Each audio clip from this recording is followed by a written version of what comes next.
Fala galera, tudo bom? Tio William na área aqui. Vamos fazer um vídeo sobre renda fixa. Vou falar aqui basicamente sobre 3 títulos. Primeiro o LFT, que a gente está vendo aqui nessa coluna. A NTNB, que é esse título dessa segunda coluna. E a LTN na terceira coluna aqui. E também vou comparar o BOVA11, porque seria aí o título de renda variável menos arriscado, ao meu ver, já que a gente está falando de um título que fala da média do mercado, e isso de alguma forma está sempre se renovando no algoritmo do Ibovespa, né? Então peguei aqui, ó, cotações desde o início do ano de 2018, a gente tem um N de 64 semanas, mais que o suficiente aí para a gente ver o que a gente quer ver e entender o que a gente precisa entender desse caso aqui, tá? Então eu vou copiar, vou colar também. O que a gente vai fazer aqui? Vamos pegar a variação percentual aritmética entre uma semana e outra, e a gente vai conseguir fazer isso agora para todos os títulos. Inclusive o Bovespa, né, o BOVA11. E aqui a gente vai chegar numa estatística que vai falar do seguinte. Vamos aqui só botar esse amarelo.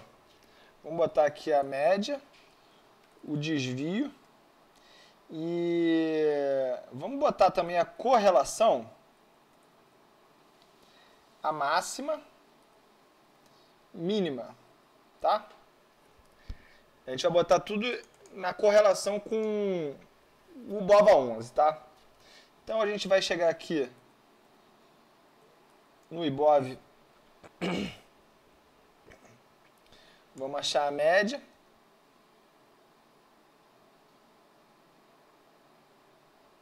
vamos pegar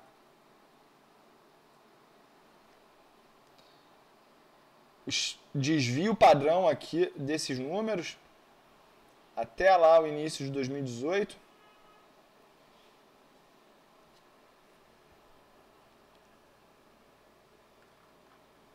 A Correl a gente vai botar entre o próprio Ibov com ele mesmo, então esse aqui por definição será com o próprio Ibovespa. Tem que vir de 100% de correlação, isso aí é a definição básica do assunto. A gente vai botar a máxima também logo após. E a mínima também, para a gente entender se houve variação negativa nesses títulos de renda fixa. E uma coisa que eu quero mostrar para vocês aqui é que apesar do nome ser renda fixa, alguns títulos eles podem ter variação negativa. E a gente tem que ter muito cuidado com isso na hora de formar a nossa reserva de emergência, é isso mesmo. A reserva de emergência ela não pode ter alta volatilidade justamente para não perdermos o principal objetivo que ela tem, que é o quê? Proteger nosso capital para quando a gente precisa aportar na renda variável, né? Para quem não sabe, eu estou falando aqui com essa câmera no iPhone, estou fazendo aqui também essa live no YouTube. A gente acabou de puxar tudo para o lado e a gente vai chegar em algumas conclusões, tá? Deixa eu só consertar essa parte aqui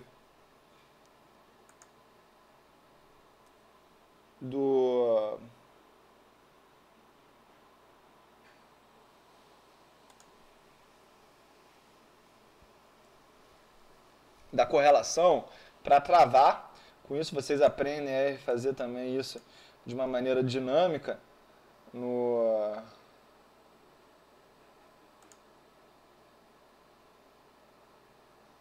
Isso. Então a gente vê aqui que a NTNB e a LTN elas têm uma correlação levemente forte com o Ibovespa, e a LFT, com vencimento em 2025, tem uma correlação negativa em relação ao Ibovespa, tá?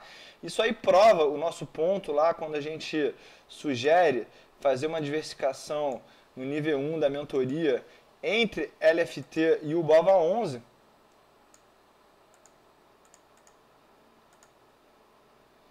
Então a gente fica aqui com isso bem claro, tá? Quando a gente fala em termos de retorno, a gente vê que o BOVA11 teve um retorno semanal de 0,3% a semana.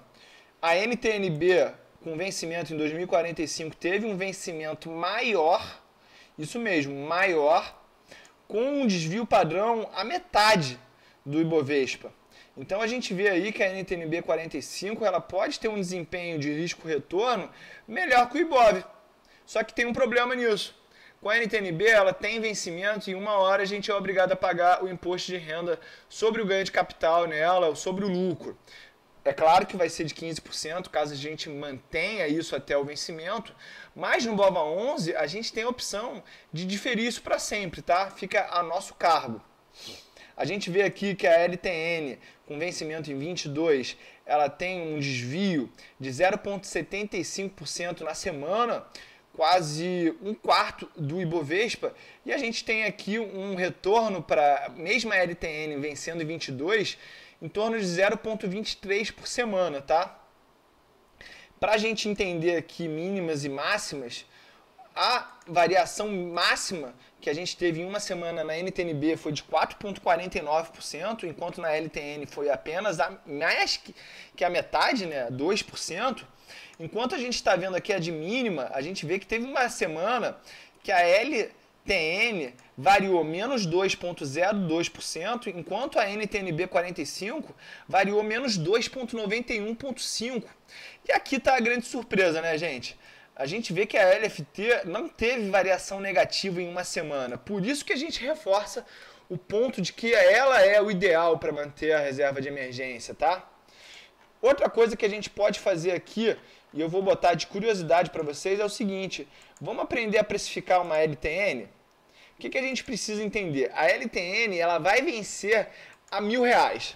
Então o que a gente põe aqui? 1.000. Vamos aqui abrir o parênteses já. E qual é o preço que vai levar a essa apreciação? Que com certeza a gente tem aqui também. A gente tem o PU da LTN, que aqui no caso, no dia 5 de janeiro de 2018, era 699,66. Então a gente fecha essa rentabilidade.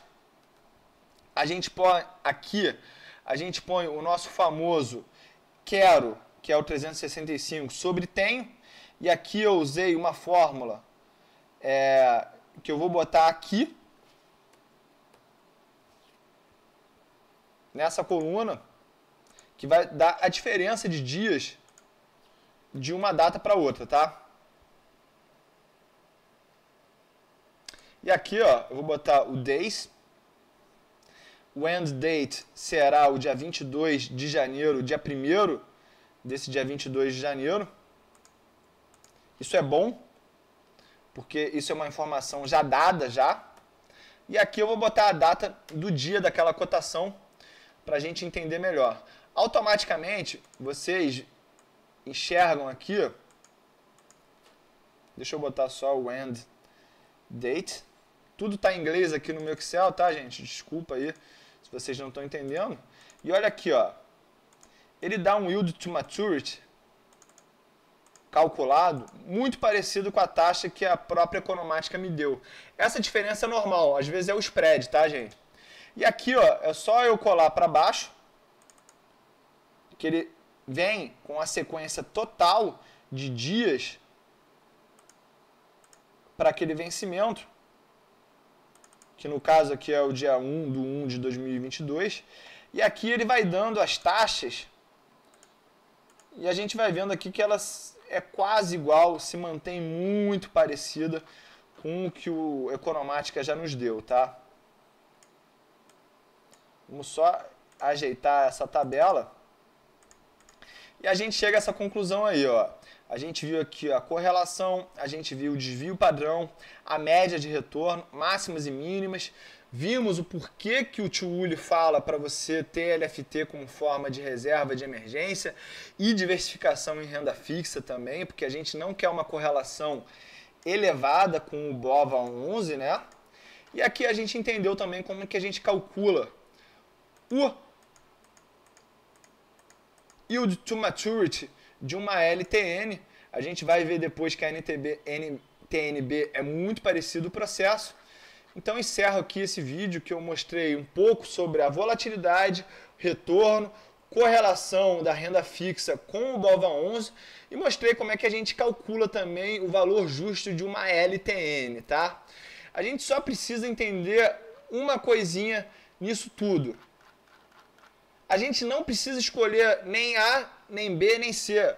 Uma carteira com um mix desses 4 ativos, com certeza será mais antifrágil, mais resiliente à volatilidade do que uma carteira com apenas um desses ativos, tá? Fico por aqui, tio Uli The Giver encontrando mais um assunto para entregar para vocês e é só o começo. Beijo grande!